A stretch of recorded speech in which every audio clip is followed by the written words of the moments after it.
Bad news, talking this and that. Yeah. Give me all you got and don't hold it back. Yeah. Well, I should probably warn you, I'll be just fine. Yeah. No offense to you, don't waste your time. Here's why. Because I'm happy. Clap along if you feel like a room without a roof. Because I'm happy. Clap along if you feel like happiness is the truth. Because I'm happy. Clap along if you know what happiness is to you. Because I'm happy. Clap along if you feel like that's what you want to do. Bring me down, can't none bring me down. Your love is too high. Bring me down, can't none bring me down. I said, bring me down, can't none bring me down. Your love is too high. Bring me down, can't none bring me down. I said, 'cause I'm happy. Clap along if you feel like a room without a roof. 'Cause I'm happy. Clap along if you feel like happiness is the truth. Because I'm happy. Clap along if you know what happiness is to you. Because I'm happy. Clap along if you feel like that's what you want to do.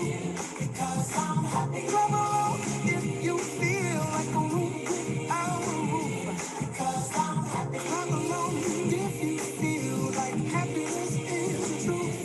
Because I'm happy. Clap along if you know what happiness is to you. Because I'm happy. Clap along if you feel like that's what you want to do. Bring me down, can't none bring me down. Your love is too high. Bring me down, can't none bring me down. I said, 'cause I'm happy. Clap along if you feel like a room without a roof. 'Cause I'm happy. Clap along if you feel like happiness is the truth. Because I'm happy. Clap along if you know what happiness is to you. Hey, hey, hey. Clap along if you feel like that's what you want to do. Because I'm happy. Clap along if you feel like a room without a roof. Because I'm happy. Clap along if you feel like happiness is the truth. Because I'm happy. Clap along if you know what happiness is to you. Because I'm happy. Clap along if you feel like that's what you want to do.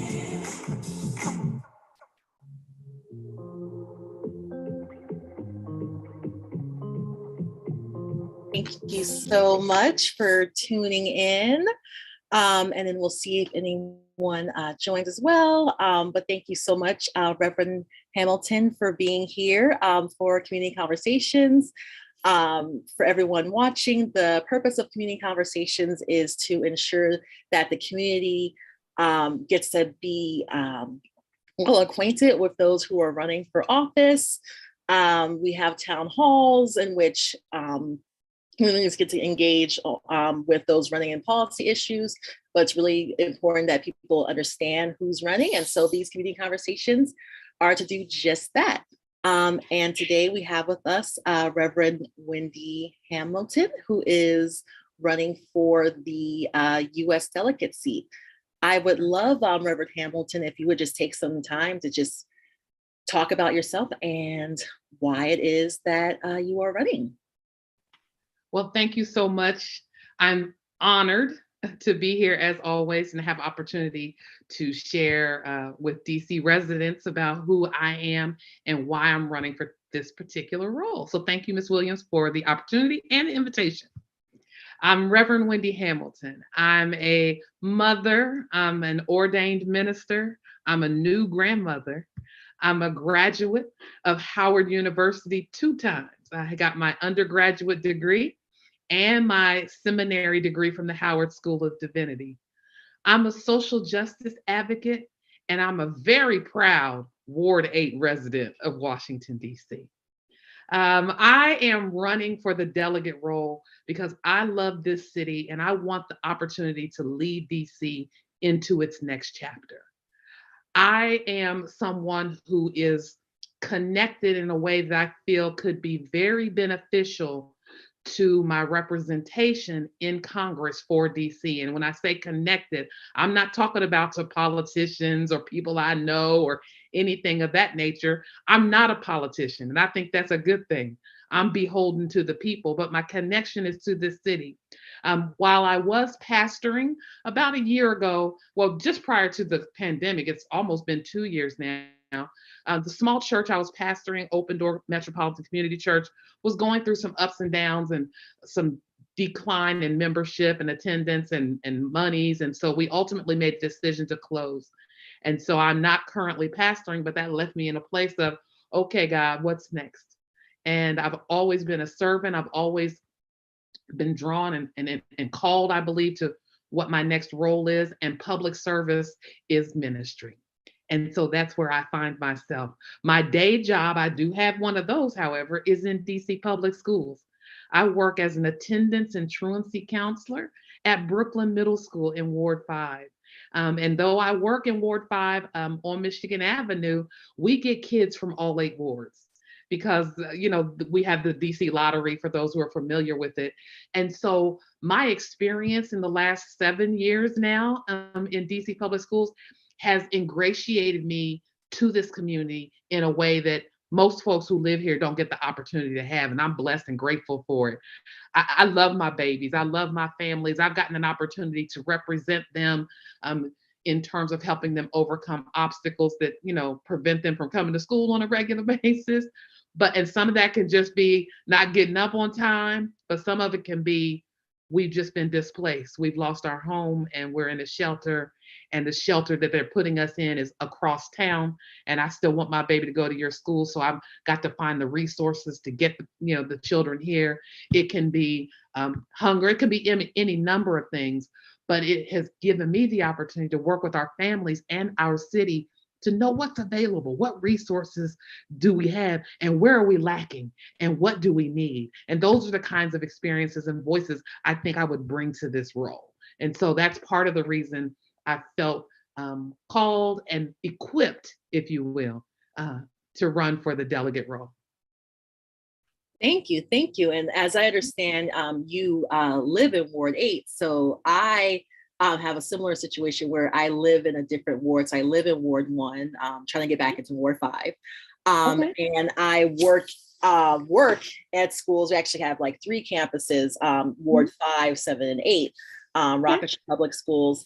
And I feel like because I live in one ward and I work in others, I get to kind of see what's happening like across those different places. And do you feel like you get that same kind of insight like from different perspectives because you work in Ward 5 and you also live in Ward 8? Absolutely. And I did, for a short time, I did work in Ward 8, I think up the street from Rocket Ship. I was working on Mississippi Avenue at Malcolm X Elementary School for a short time. So I think y'all were our neighbors. But yeah, you absolutely get that living in Ward 8 and then going over Ward, across the river, if you will, to Ward 5 and working in those schools. But then, as you know, working in school systems, you go to professional development trainings at other schools. You go to meetings in other schools, so you can look around and see some of the resources. Like, hey, wait a minute. This school looks a little more equipped. This library is a little fuller. So just being in the school system itself can teach you so much about the city and just about the surrounding communities. When I go up to, now I started out as a substitute, so that's another thing that was beneficial. I started out substituting and I substituted all over the city. So when I'm up in Ward 3, substituting at Janney Elementary School up on Albemarle, and I'm looking how active the parents are in this beautiful community garden, that they built for the children to teach them how to live off the land, which is wonderful. And you have, this very active and engaged community that sort of have adopted the school and making sure that they have what they need and hosting fundraisers at the Safeway and the Whole Foods across the street. It's encouraging to see, but I don't see that at Malcolm X on Mississippi Avenue. I don't see that necessarily. And that's not to knock anybody. It's just the resources are not necessarily available. Our parents may be working 2 or 3 jobs, because they have to make ends meet. So they don't necessarily have the time and the availability to be there for the school and the students in the way that some other wards are. So we really need to look at the equity there and find out, well, why is that we can't have this same kind of involvement and investment, in all the communities across all 8 wards, so that they can benefit from some of these types of projects and programs. And some may, there are people watching who might not kind of like really understand what the delegate does. And so kind of thinking about your experience as a pastor and in education, one, how has that influenced, or to what extent has that influenced your decision to run? And how does the delegate like Congress seat, how does that actually fit into thinking about like how to serve schools and how to serve the community as a whole? So you just pretty much defined my ultimate inspiration for running for this particular role, right? Because going back to just the decision to run, period. I'll go back to that for a moment. It was summer of 2020. COVID was raging and Trump was raging. We had no idea, and I don't know which one was worse, but amen. We had no idea what was going to happen. We were still figuring things out. There were no vaccines, boosters, any of that, and Trump was, poised to be reelected potentially. So we were in the throes of all of that. John Lewis had died, C.T. Vivian had died, all of our civil rights leaders are dying. And we're faced with an administration who's trying to strip away all of the progress that we have made. And I just knew, I said, God, I got to do something. I have to do something, because I'm not going back to 1950 or anywhere beyond that. And if Trump gets back in, I don't think our country's going to make it another 4 years under that administration. And so I said, I want to do something. And like I said, my church had closed and I was just seeking, my next steps. And public service has always been something that has been of interest to me. I've supported other campaigns. I've volunteered. I was a phone banker and that for Obama, done some local things. So I've always had it as an interest to me. And then, in ministry, Jesus was a social justice advocate, but that's another question. So I say all that to say, I'm sitting there that summer, and when I said to myself, in looking at everything I just described, you know what? I said, I have a mind to run for office. That's what I'll do. Let me get out there and use my voice, or get involved in politics. Now, I did have the fortunate opportunity to finally work on an actual campaign. I was the director of spiritual and cultural outreach for the Andrew Yang presidential campaign in 2020.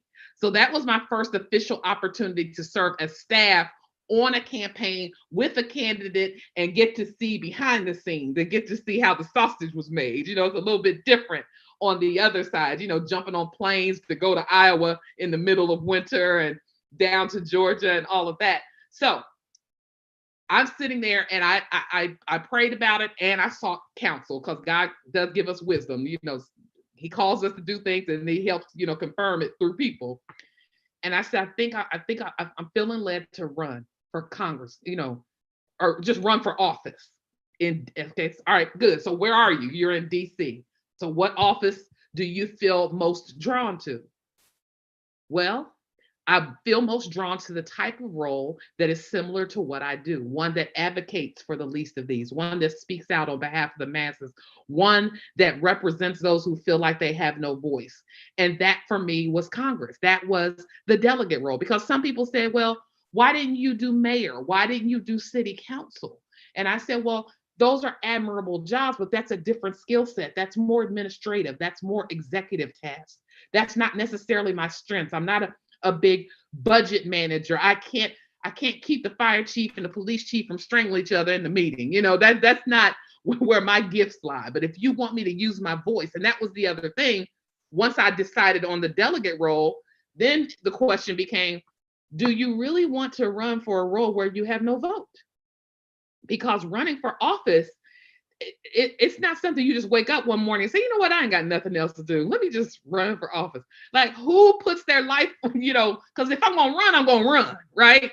Some people were asking me, are you just running to like lift your profile of your name? I said, baby, there are many other ways to lift your profile. I can go viral on TikTok and raise my profile. No, I want to do this because I'm feeling led to it, but the House role more adequately represented my skill set, my training, and my gifts. And I said, even until I get the vote, which I will continue to fight for DC statehood, but until I get there, I can use my voice. I can use the voice to influence what's happening and what's coming our way as far as DC residents. I can write legislation. I can sit on committees. They'll know that I'm there. And until I get my voice, until I get my vote, I feel like my voice can be sufficient. And so that's why I decided to run for the delegate role. Yeah, and you mentioned earlier, I believe, like someone saying like, why are you running, if you don't have like a vote? They're probably referring to the fact that you're running against Eleanor HolmesNorton, who's been in the role for 30 years, and she got 86% of the vote last time. And so how do you feel like about that? Like, I saw like you have nothing like negative to say about her. You admire her, she's the elder. She's done a lot of great things for DC. Like, how does it, like, what made you decide to run, even though some might say, hey, she has a lock on this, this is her role, she's been doing it for 30 years. Like, what made you decide, and how are you think to still run, and like, how are you thinking about this, with that? Okay, well, a couple things. First, when I say I don't have a vote, I say what I mean by that is that role doesn't have voting. Got it, because we don't have statehood. Yep, right. Gotcha. Yeah. So I want to clarify that part, is that, why would you run for something if you can't even vote on it? Like, I can write though, I can do all of these other things. So just because I don't have a vote doesn't mean I can't be effective. So I just want to say that's what I meant by saying I don't have a vote, and why would you do that? Now, on to the next question, the looming question, why in the world would you run against a 32-year incumbent with, citywide name recognition? And I said to myself, yeah, God, why would we do that? But at the end of the day, as you said, I have all due respect for Delegate Norton. I like to tell people I'm not running against Eleanor. I'm running for DC. I'm running for this city. I'm running to give DC residents options. And I think that's important. I think that's what democracy calls for. And I think we are in a position where we are ready to at least consider moving on to our next chapter. As I've been out there talking to people, I would love to build on the legacy that Delegate Norton has established. And people will say to me, when I first mentioned it, are you running for Eleanor's seat? And I'll say, with all due respect, that's the people's seat. It's the people's seat. No matter how long that's your seat. I need voters to be empowered and to remember the power that their vote has. Not that she's doing a bad job, but you need to understand that seat belongs to the people. Because if someone does get in there and they're not doing what you want them to do, you have the power to change that. You can vote out. You can use the power of the vote to dictate what happens in a particular role. So my run has been just as much about voter education as it has been about inspiration. And so at the end of the day, I looked at it, and you talked about the percentage of her win. So let's break that down for a moment, because we need to put some context with that. Because believe me, I looked at all these numbers. I looked at the data before I made this decision. And so when you look at the data, the 86% that you're referring to is in the general. So by the time she gets to the general, she's the only person on the ballot, unless somebody has decided to file as an independent and run against her. But generally, typically here in DC, whomever wins the Democratic primary generally goes on to win the general. But let's go back to the primary itself, which is what we're coming up on now. The primaries tend to be lower turnout nationwide. If there's not a presidential ticket on it, a lot of people don't necessarily turn out, which, by the way, is not a good thing, because honestly, the midterms, the primaries, the people, the judges, your representatives, your council, they have way more influence on your everyday life than the president of the United States. So I just want to put that out there so that people are clear how incredibly important primaries are. not to just say, oh, well, that's just the midterms, nothing's really happened. No, those are the folks that are going to make a real tangible difference in your life. The president just does kind of sweeping ideas and things that folks get frustrated because they don't trickle down. But then, that wayward attorney general, who is locking up your cousin, that was a local thing. He's running now. Folks are running for that office now. And so we looked back over the course of Delegate Norton's 32 years in office, and we saw that the turnout and her win margin has been decreasing over time because of the level of voter turnout that has been decreasing over time. She's only had 3 challengers in her 32-year incumbency. So the last primary, which was in 2018, not 2020, because that was an outlier. Everybody was voting because everybody wanted Trump out. So there was much more voter enthusiasm. But we went back to 2018, and out of 493,000 likely voters in DC at that time, only 89,000 people voted in the city. The turnout was 18%. That's abysmal. For the nation's capital to only turn out 18% citywide in a race, she won that race with 66,000 votes. The young lady that ran against her, Kim Ford, who was the previous director of Martha's Table, that was her challenger, and she scored the most votes of anyone that's run against Delegate Norton. She scored about 20,000, she got 20,000 of the 89,000, so it was like a 62%. But I say all that to say, if I can get the turnout up, if more people turn out, I have more of an opportunity to possibly win. And so that's why I looked at it from that perspective. At the end of the day, Ms. Williams, I think it's important for DC voters to have options on the ballot. I have no kind of ill will towards those who get reelected and remain in office. But I also think that there comes a time that we might want to think about, would it be good to pass the torch now? Would it be good to start looking at what the city's future is, and am I the person who is going to be the one to take it there? Or do I need to start considering the fact that there may be others who come along who might be interested in doing that same thing? And so that's why I'm here. I thought this through, I prayed about it, and I'm here again, not to run against Eleanor, to run for DC.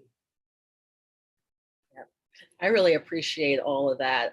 It's clear that not only are you passionate about this, but you've really thought about this. And I'm curious, like, how do you see yourself kind of like increasing voter turnout? Because especially since a lot of people don't really see, given we don't have the vote for these roles, okay, how does this really matter to me? Obviously there's budget implications, the fact that they're Congress people from Texas, from other places, trying to put in different riders to say DC's not allowed to do this. There's clearly implications, but that's not clear to the everyday voter. And so, one, how do you plan on engaging a large enough number of people to kind of make a difference? And two, what can the delegate role do, given the structure now? Obviously statehood's the goal, but what can the role do now that still is important and matters for the everyday DC resident and native Washingtonian? I'm so glad you asked that. First and foremost, let me just touch on that first part of your question about the senators and Republicans from Texas and Wisconsin and wherever else inserting their noses and their ideas into DC business. First, I got a word for them.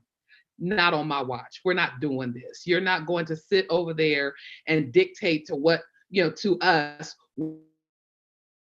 what we, do with our school. You know what I'm saying? There's a gentleman who's now trying to turn back home rule. Well, I think DC's got so much crime going on that they need to have their home rule pulled and complete control returned to Congress. I'm like, excuse me, where are you from?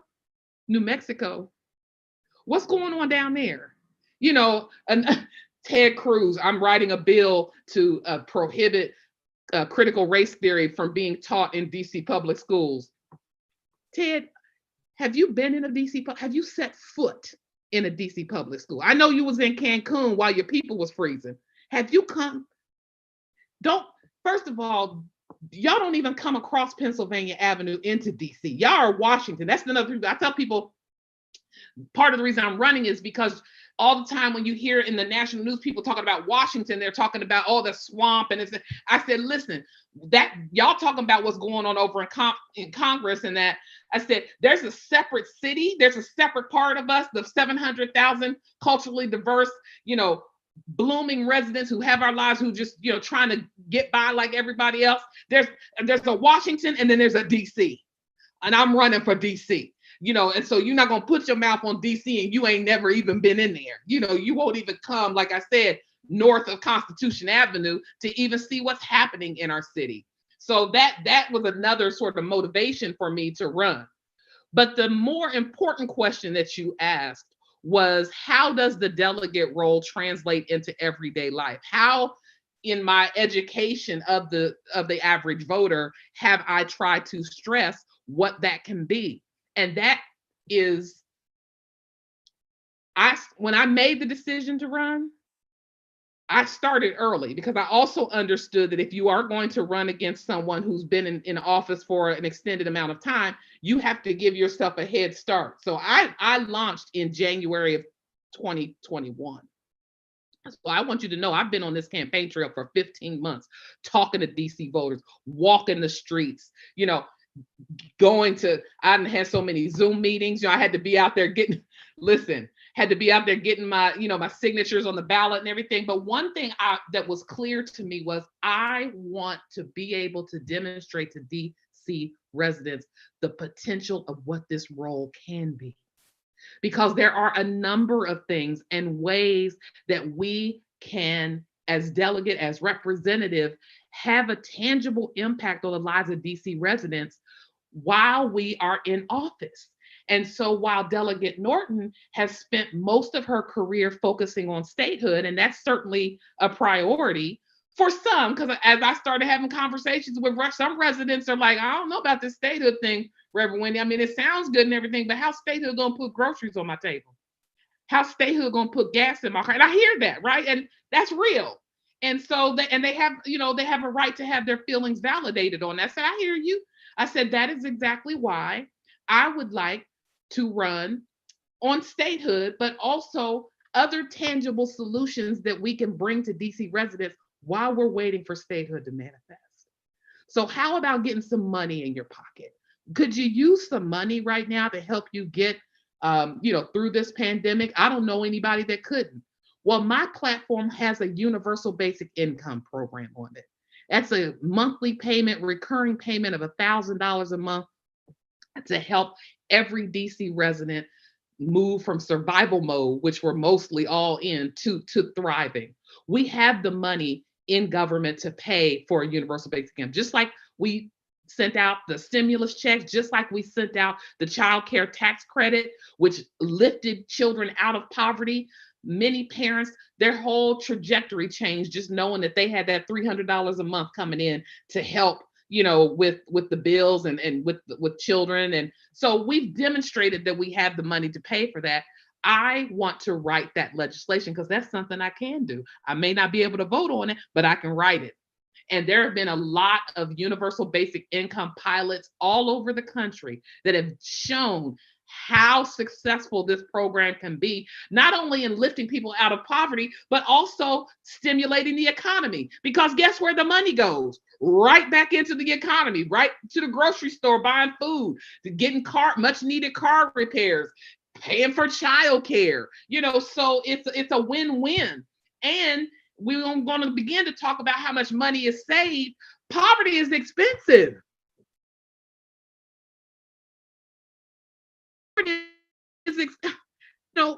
Giving people, maintaining, when we want to maintain people, we got a lot of social safety net programs, but anyone will tell you our social safety net full of holes. It can't hit everybody. A lot of people are falling through our safety net. And so they need something to tide them over. UBI is not something to live on. It's something to help you. It's not a handout. It's a help out.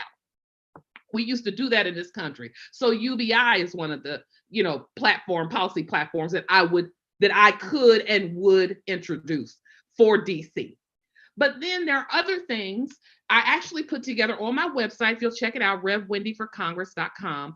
I put together what I call my first 51 plan.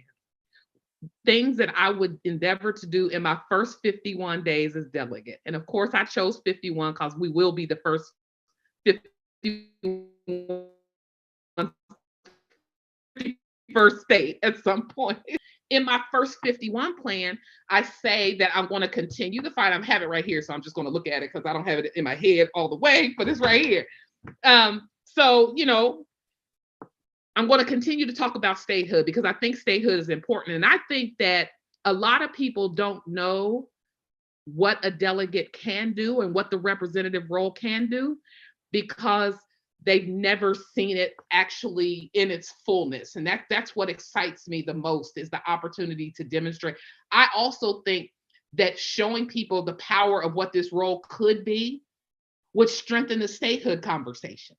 Because now people will say, oh, that's what a representative does. Okay, well, yeah, we need, I want to vote for statehood, so you have a vote on that. Because I'd be the type that, when something comes up, and we're not able to participate, I'm going to come back out into the community and say, see, y'all, they're about to vote on so-and-so, and I can't participate because we don't have a vote. So DC is going to be, waiting on the crumbs as usual, because that's what essentially happens. These budgets come out, they make all of their priorities known, and all the other states take their dibs, and we got to stand on the side and wait for them to give us the crumbs.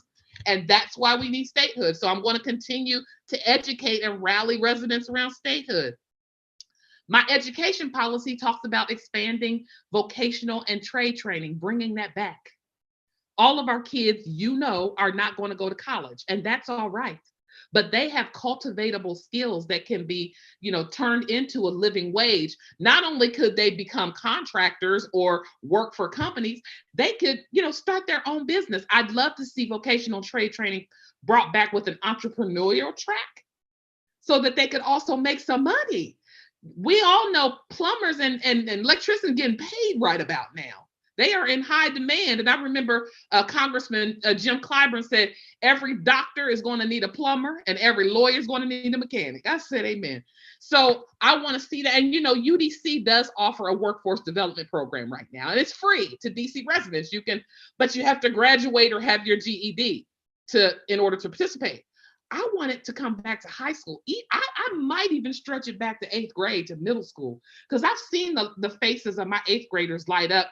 When we took them on a tour. My feeder high school is Dunbar from Brooklyn, and we went over there. And there's a gentleman over there who I think he owned a shoe repair shop in the community, and he put it in the basement of Dunbar High School to offer as an elective to teach you how to re-sole and shine and oh, y'all, you don't see much of that anymore. But I just remember one of my harder to reach young men when we went on that tour to Dunbar, and he was looking around and he saw that and caught his attention. He walked in the room and he sat down and was listening to what the man had to say. I said, this is what this young man needs. I can't get him to sit in class the whole day, but because he's just not a traditional learner.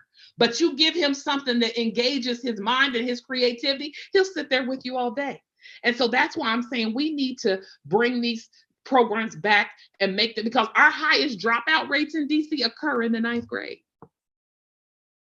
Once they make that transition out of the sort of the cocoon still that middle school is, and we thrust them into high school and they're not exactly sure what direction they want to go, some of them ultimately get to that point and they give up. So I want to catch them, and I want to extend the workforce development. I want to call for a U.S. Postal Service hearing, because the mail and the way it's been delivered, particularly here in Ward 8, is abysmal.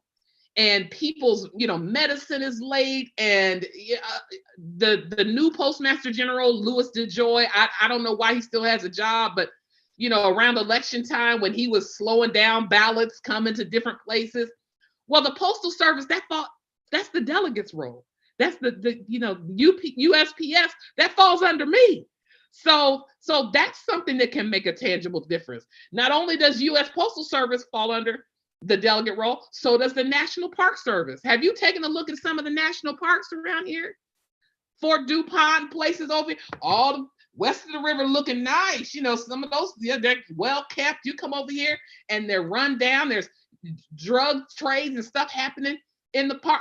I need to talk to somebody from National Park Service, so I have that on there. And I want to establish a community liaison in each area that can be the go-between for National Park Service to make sure that they are staying on top of what they need to do. And I will be meeting with them regularly. The biggest thing that I'm most proud of my first 51 plan, though, too, and is what I consider representation 101, is constituent services.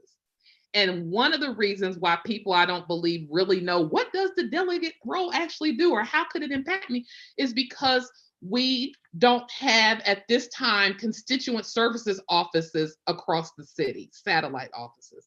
Delegate Norton has a district office on Capitol Hill, and then she has a satellite office in Ward 8.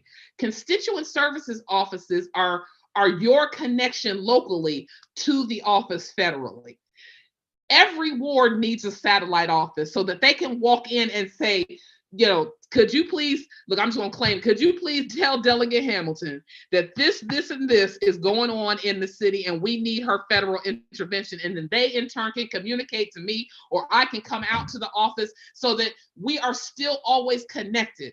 And when residents can see it, tangible actions being taken, then they understand what representation is going to be. So my plan calls for constituent services offices across all 8 wards and employing in those offices staff from that ward so that they can keep me informed while I'm over on Capitol Hill of what's happening in the city. Because if I'm not willing to keep myself present and accountable to the voters who put me in there, then they need to vote me out. Now, that all sounds fantastic. I know a question that people might have is, if this is something that hasn't, really been done in the role, like what assurances can you give that these things can, and not only can be done, but like will happen should you run? Like, what are you basing, just so people understand, kind of like, this is what I want to do in this role. Like, what is that based on? So people know, okay, this is something that is actually feasible. Because you know how when people are running, they make lots and lots of promises. And so people are gonna be like, okay, how is this doable? So like, if you can like walk us through that. It's doable based on the capacity of the role and the budget provided. So it becomes a situation for the delegate of what are your priorities, for your, services, and how would you like to have them distributed? So it honestly is on me. And the way it would happen for me is because I would prioritize these. Not saying that Delegate Norton doesn't. I'm not exactly sure, how she distributes the budgets that's made available. But if you look at any other office on Capitol Hill, and I'm talking about representatives' offices, you'll see that across the board. They all have constituent services off. They're given a budget for these very things. And then within that, in that office, you sort of get to dictate, not only how you're going to allocate that budget according to your office, but you can, request more should you need more. But the things that I've mentioned don't really require very much. Opening and maintaining constituent services offices are, factored into the budget because that's an expectation. They give all of the representatives budgets to travel back and forth, between their districts. I ain't got to come but across the bridge. So I can reallocate my travel money to put it into my constituent services. You see what I'm saying? It comes down to the person and what it is that you want to prioritize and how you feel like you want to allocate the monies that you have been given. So to the degree that I could do that, appointing a National Park Service liaison and a postal service, calling a hearing for the postal service, don't cost me nothing. If the congressperson who is over the USPS asks for a meeting, of the leadership, that's granted. That's congressional authority to request that. So a lot of the things I'm talking about don't even require funding. They just require will. That's helpful. And now I'm gonna we have someone who joined, Elliot. Want to check to see if you have any questions. Yes, how you doing? I appreciate you. My question to you would be, the city has changed a lot over the past decade or so, and I would really am curious to know what plans you may have to ensure that the heart of the city doesn't change, right? That us as native Washingtonians, we can still keep our identity, keep our homes and spaces, and enjoy the city the way we always have.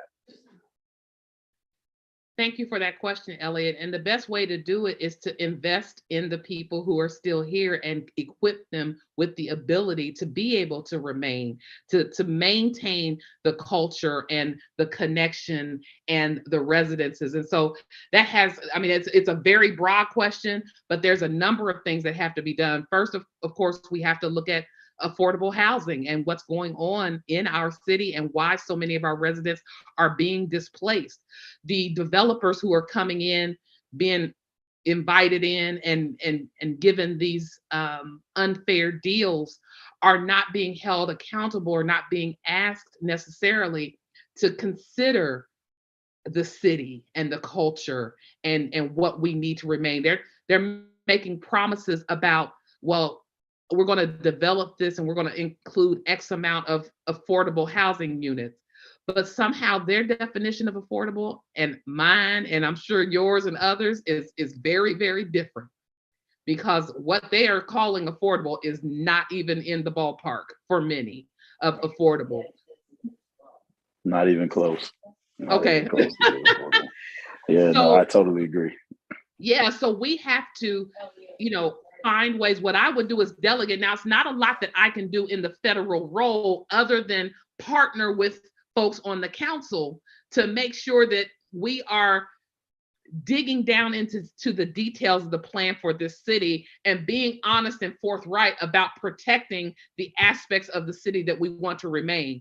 But the only other thing I can tell you, and I know this might sound cliche-ish, but really, it really is about voting in the people who want to maintain the culture and everything about the city that you see is changing over the last couple of decades. And I know that a lot of politicians come in and they make promises and they say this, something's not going to change, and then as soon as they get in office, you don't hear from them anymore. I can only tell you that I plan not to be that style. I'm not a politician. I'm a regular person. That's what I tell people. I'm not just running to represent you. I am you. I've been there. I'm a mother. Like I said, I was a single mother. I've been unhoused. So I'm talking from a place of intimate knowledge, not just a place of, well, this is what it sounds good, so I should just say that. But all I can tell you, Elliot, is we're going to have to band together and as residents and just continue to stand up. But we need that voice. You need somebody on the Hill who's saying, no, we don't want that. We're not interested in that. When it comes to funding, that's where my voice can be, utilized the most. Like, for instance, they're trying to figure out now about what to do with RFK Stadium. I don't know where you live in the city, but I'm just using that as like a landmark, right? Because I'm a Ward 8 resident. Okay, the great Ward 8, me too. All right. Ward 8. Me too. But right over there on Benning Road, RFK, there's been talk about, maybe selling it to the Commanders and making it back into a world-class athletic stadium. But some people don't want that. Some people are saying you need to change it into housing. The reason why it involves the federal role is because it's on federal land.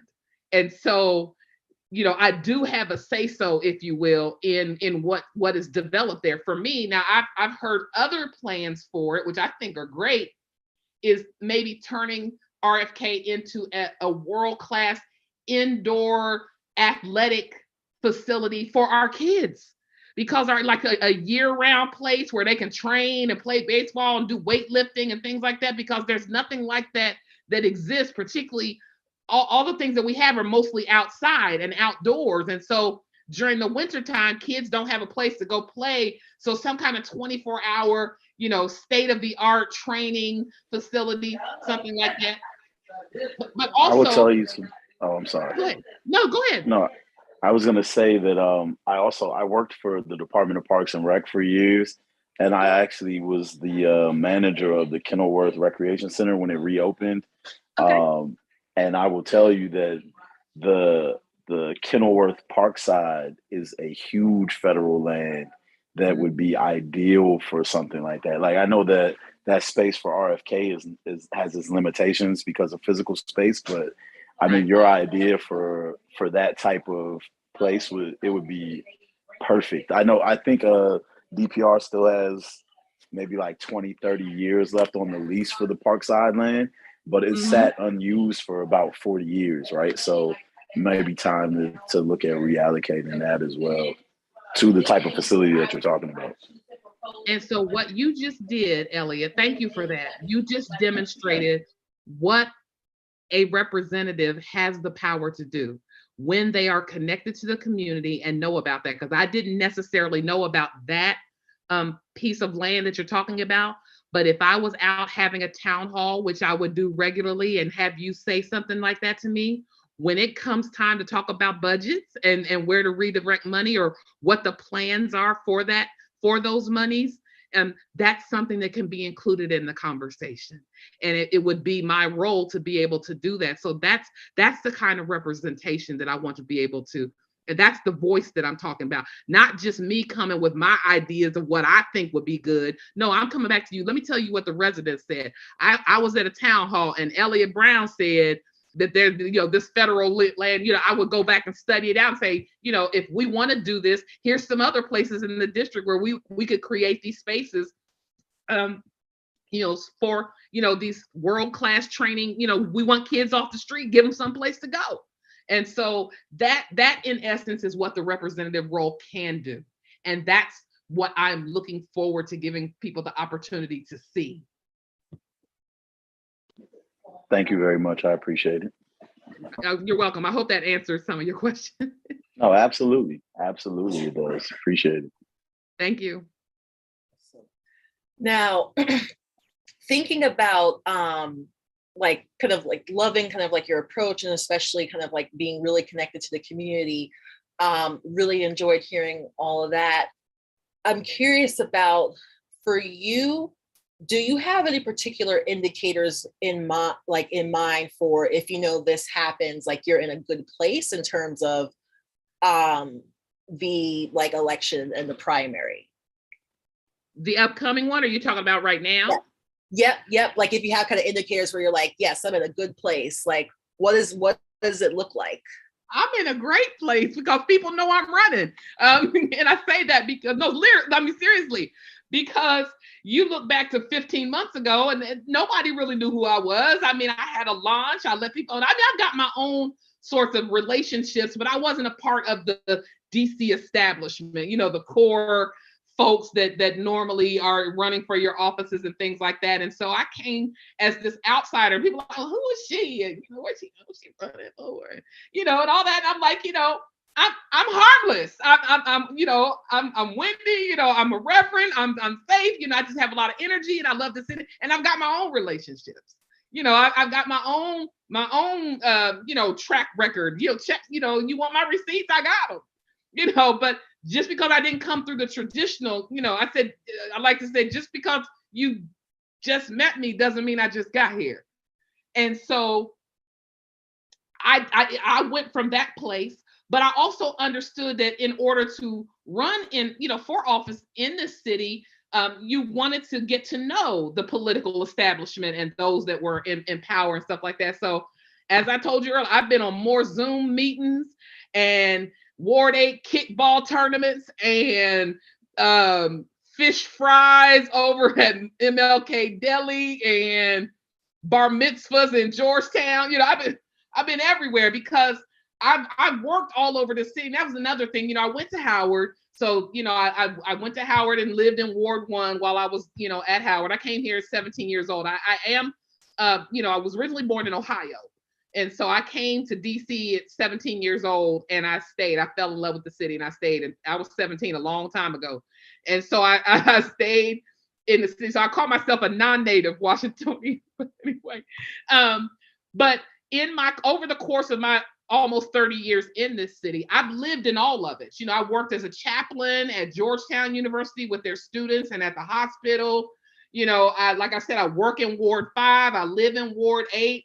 I utilize the whole city. Somebody asked me that when I first started, you know, announced running. He said, "Oh, you're running for delegate. That's citywide." He said, how are you gonna win the whole city? I said, by campaigning in the whole city. Like I don't confine myself to one area simply because that's where I live and that's where I know. I'm all over the city, and I understood that's what it was going to take. And so I said all that to say that over the course of these 15 months and the literally thousands of conversations I have had, I am so grateful to say that I feel good. I feel like we're in a good place. I feel like people know that I'm running. Because like you said earlier on, you know, people were kind of shocked, and I didn't know, you know, people didn't even know that the delegate's role was up every 2 years. They thought, oh, okay, well, isn't that like the mayor's seat, or isn't that, you know, is it every 4 years? And no, that's a House seat. It's up every 2 years, regardless if somebody's running against Delegate Norton or not. There is, you know, a vote. There is an election. And so what has really been encouraging me most is the reception that I get when people, they say, oh, you are running. Oh, you're running for that. Oh, and they'll say, you know what? It's time. They'll say, you know, I love Delegate Norton. I love everything, you know, that she's been able to do, but I do think it's time for us to start thinking about our next chapter. And when I hear that, that makes me feel like that this run has not been in vain. And so we've gotten, you know, wonderful opportunities. I've been on several forums here.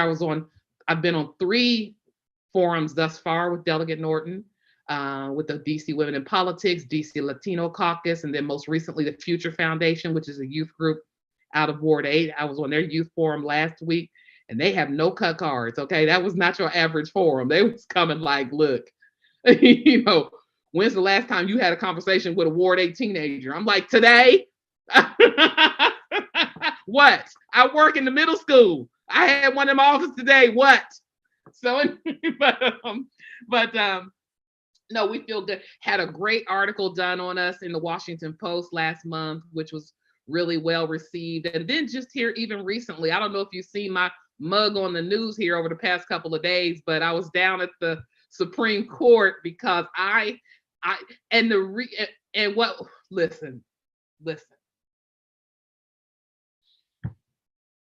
I had just come home Monday night after a long day, because mind you, I'm running this campaign and I'm still working full time. And that's a lot. You know, a lot of folks that you see run, God bless them, they're in a position that they can leave their jobs and do this full time. I wish I could have done that, but I'm not in a position to do that. So I work all day and then I come take off my school hat and put on my campaign hat. So I was at a couple of campaign events Monday night. And then I had a strategy call with my communications director, sat down, took my shoes off, and said, oh, let me open Twitter and see what's going on. Oh my God, what? Roe versus Wade to be overturned?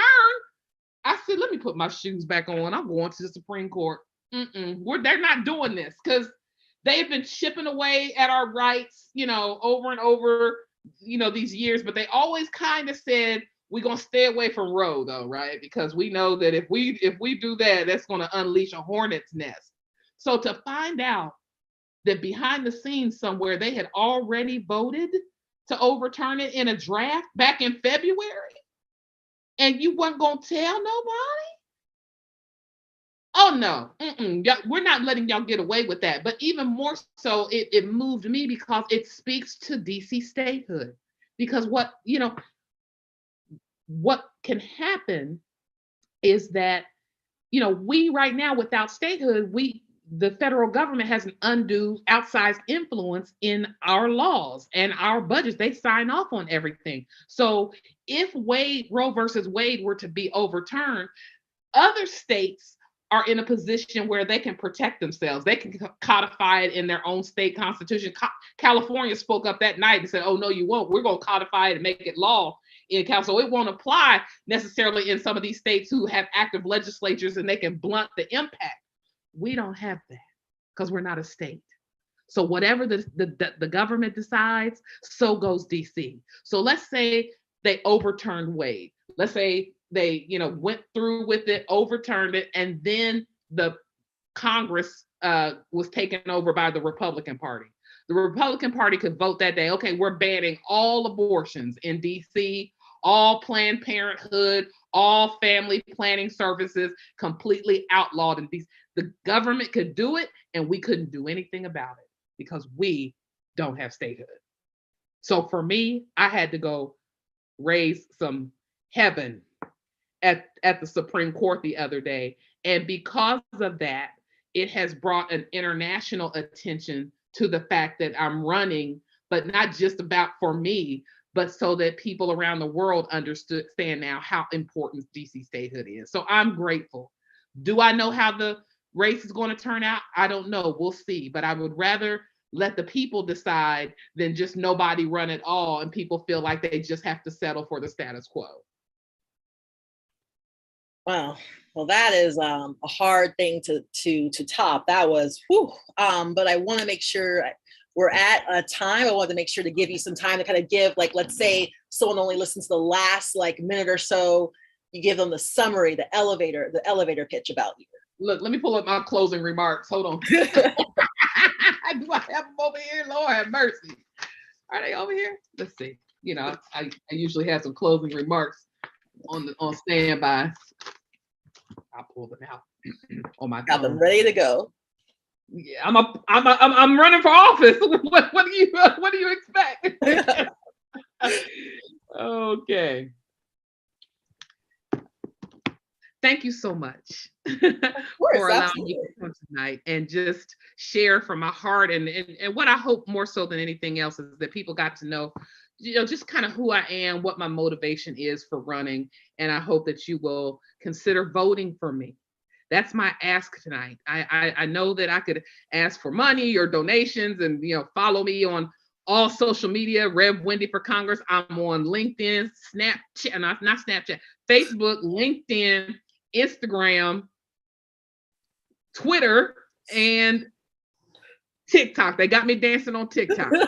So follow me there. But I know tonight is just an opportunity. We barely scratched the surface and, don't have all the answers to everything that DC is in need of right now. My hope is to continue these discussions as your new delegate as we work together to figure out the best way forward for DC. My inspiration for running for this role comes from my faith in God, my experience as a servant leader, and my deep love for DC. Over these past 15 months on the campaign trail, that decision to run has only been reinforced by the thousands of conversations that I've had with residents all over this city who want to see us thrive and succeed together. I'm not a politician, and I believe that's a good thing. I'm not just running to represent you, I am you, and we be doing this thing together. That's the type of representation I want to provide the whole city. We've got an opportunity in this election for Washington, D.C. to embark upon a new chapter. And the city as a whole, I believe, is ready.